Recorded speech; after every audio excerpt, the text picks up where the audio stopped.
fresh sa social media na may kumakalat na dating rumors sa pagitan ng aktres na si Kailin Alcantara at basketball player na si Kobe Paras. Ito ay matapos mapansin ng ilang netizen na tila magkasama ang dalawa sa isang lugar dahil mukhang pareho ang POV na kanyang ipinost recently. Sa IG account naman ni Kailin, kapansin-pansin na may kapareho siyang picture kagaya sa basketball player, pero ang kaibahan lang ay nakazoom in ng kaunti yung sa kanya. May litrato rin na ibinida niya ang mga pagkain sa lamisan, tila magkasama sila ng basketball player sa iisang table. Sa comment section, may ilang netizen ang nagtanong sa aktres kung kasama nga ba niya si Kobe sa resto.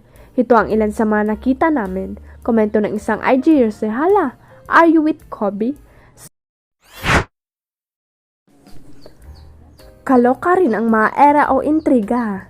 Aba, hindi pa man sumasalang sina Daniel Padilla at Enrique Hill sa bagong serye ng Star Creatives TV ng ABS-CBN Studios, kung saan makakasama nila sina Richard Gutierrez at Ian Veneracion, ay may gumagawa na kaagad ng intriga.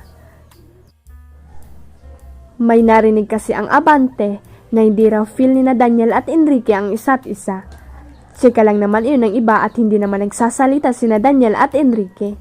Ang narinig nga ng abante, tinanong na raw ng mga taga Star Creatives TV si Daniel kung may problema ba ito kay Enrique, at ang sagot daw ng ex-boyfriend ni Catherine Bernardo ay walang problema sa kanya to work with the boyfriend of Liza Soberano.